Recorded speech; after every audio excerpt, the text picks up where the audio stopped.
আর সেই ডাকে যদি আমার কর্ণে একবার পৌঁছায়, সেই ভক্ত আমাকে ভুলে গেলেও জনম জনম আমি সেই ভক্তকে ভুলি না। আর তোমাকে ডাকতে হবে না, আমি চলে এসেছি। পাতা আসনে বসেছে বাবা, বসে যেই না একটা নাড়ু গালে দিয়েছে, হঠাৎ রঘুনন্দন ভাবছে কালকের মতো দাঁড়িয়ে থাকি আর একটাকে সব খেয়ে নি, আজ আর তা হতে দেব না। আজ গোপীনাথও খাবে, আমিও আমারটা খাবো। এই ভেবে একটা নাড়ু তুলে নিয়ে বদনে দিয়েছে, মানে খেয়েছে মা। নিজের মুখে দিয়ে অর্ধেকটা খেয়েছে, খাবার পরে যেই ভালো লেগেছে সঙ্গে সঙ্গে বাকি এঠো অর্ধেক নাড়ু গোপীনাথের মুখের কাছে ধরেছে। কেমন ভালোবাসা দেখো, নিজের বদনের এঠো নাড়ুটা গোপীনাথের মুখের কাছে ধরে বলছে, গোপীনাথ খেয়ে দেখো, আমার বাবা করেছে তোমার জন্য, কত সুন্দর হয়েছে। রঘুনন্দন কাঁদছে, ভগবান কাঁদছে রঘুনন্দনের চোখের জল দেখে, তার ভক্তি দেখে।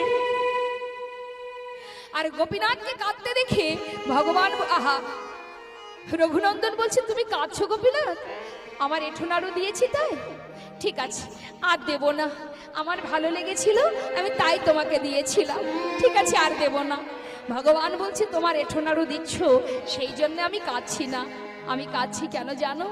তুমি যদি তোমার এঠো নাড়ুটা আমাকে খাওয়াতে পারো, আমি কি আমার প্রসাদী নাড়ুটা তোমাকে খাওয়াতে পারি?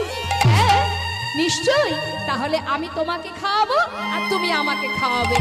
এই বলে ভগবান তার প্রসাদী নাড়ু দিচ্ছে ভক্তের বদনে, আর ভক্ত তার এঠো নাড়ু দিচ্ছে ভগবানের বদনে। ভক্ত ভগবানের মধুর মিলন, মধুর ভালোবাসা, মধুর প্রেম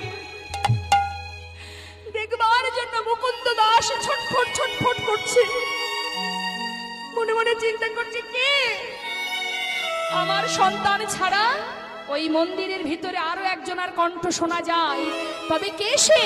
ছুটে গিয়ে মুষ্টাঘাতে দরজা খুলবা মাত্রই ভগবান অর্ধনাড়ু হাতে নিয়ে বিগ্রহে মিলিত হল। আগে ছিল ভগবানের হাতে বাঁশি, আর আজ হাতে অর্ধনাড়ু দেখে তার মনের সন্দেহ দূর হলো। ছুটে গিয়ে সন্তানকে বুকের মধ্যে জড়িয়ে ধরলেন, ধরে বলে, রঘুনন্দন, রঘুনন্দন,